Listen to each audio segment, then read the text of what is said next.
what is lie? Lie is the what is the long relationship between the long axis of the fetus with the long axis of the maternal spine.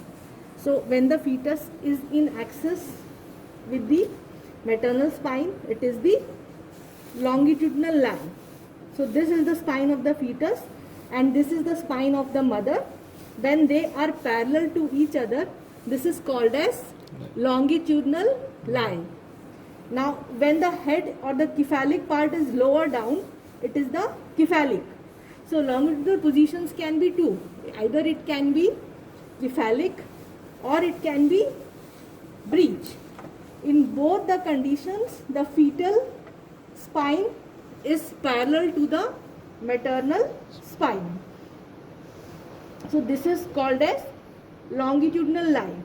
The other possibility is transverse line. Transverse lie means when the fetal spine is in transverse direction to the maternal spine. So this is called as transverse line. Now next comes the presenting part. What is the presenting part? The presentation and the presenting part. The presentation is the part of the fetus which is occupying the lower part of the uterus.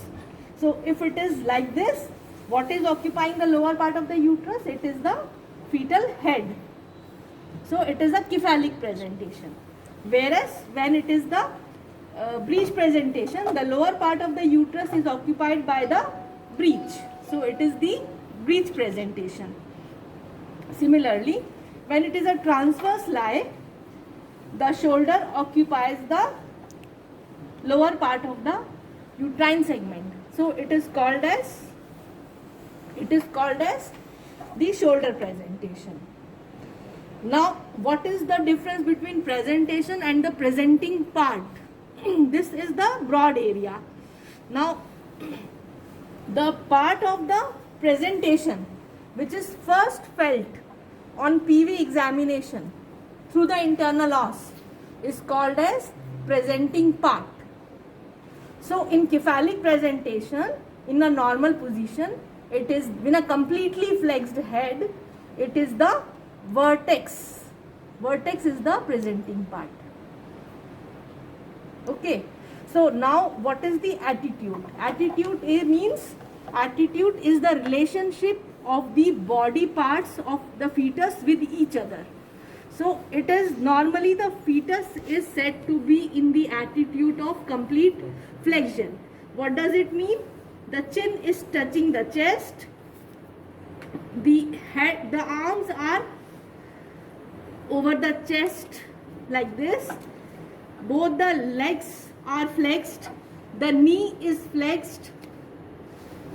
And the thigh is flexed over the abdomen. So this is the attitude of complete flexion, where the fetus is, this is the attitude of complete flexion, how the fetus lies in the inside the uterus.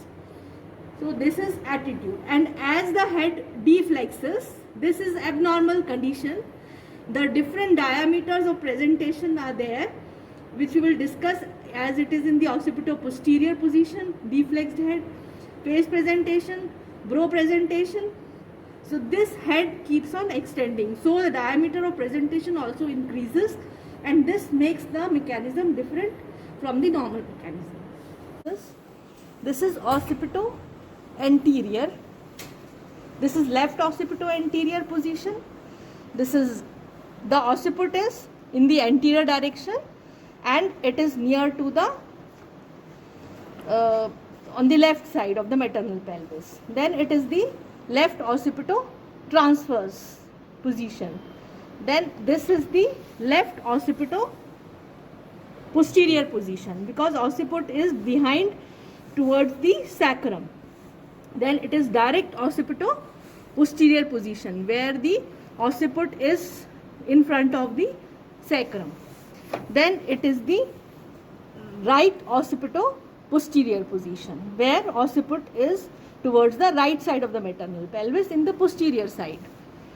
Then another position is right occipito transverse, where the occiput is in the transverse position, and then comes the right occipito anterior position. So these are the various positions in it is in relation with the denominator and the maternal pelvis.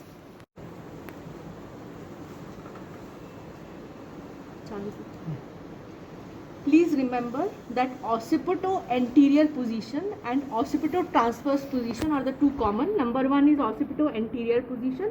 Number two is the occipito transverse position. Just pay attention to the sagittal suture. You know, this is the sagittal suture, this is anterior fontanelle, and this is the posterior fontanelle. This anterior fontanelle has, there are two more, these are the coronal sutures. This is the sagittal suture, and the posterior fontanelle is V-shaped, where they are joined by the lamidoid sutures. So we are always concerned with this sagittal suture because this marks us the rotation. This tells us how the rotation is taking place. So now occiput is in the anterior position. What is the position when the head is in the left occipito anterior position? Please see what is the direction in which the sagittal sutures are. Sagittal sutures in the left occipito anterior position are in the oblique diameter. Which oblique diameter? Right. It is the right oblique diameter. It is always in reference to the sacroiliac joint. So this is the sagittal sutures, and sagittal suture occupying the right oblique diameter. Similarly, when the fetal head is in the transverse position, it is the sagittal sutures are in the transverse direction. So in other words, when you do a PV examination clinically in a patient who is in labor with the cervical dilatation, the sagittal suture positions, whether it is in the oblique diameter, and when it moves 1/8 of the circle, this and comes to lie behind the pubic symphysis, this comes to lie in the AP direction, and this is called as internal rotation. In the internal rotation, the sagittal sutures are in the AP direction, and this is identified through the PV finding. Secondly, during the PV finding, in the anterior positions where the head is completely flexed, the anterior fontanelle is never palpable. It is only the posterior fontanelle which can be felt on the PV examination after the membranes have become absent. If one is able to feel the anterior fontanelle on PV examination, this indicates that the head is deflexed. Secondly, the position of the anterior fontanelle is towards the sacrum. If on PV examination, anterior fontanelle is felt towards the pelvis, that means this position of occiput is posterior. So just on PV examination and by identifying the position of the anterior fontanelle and sagittal sutures, you can identify the presenting part or the position of the fetus.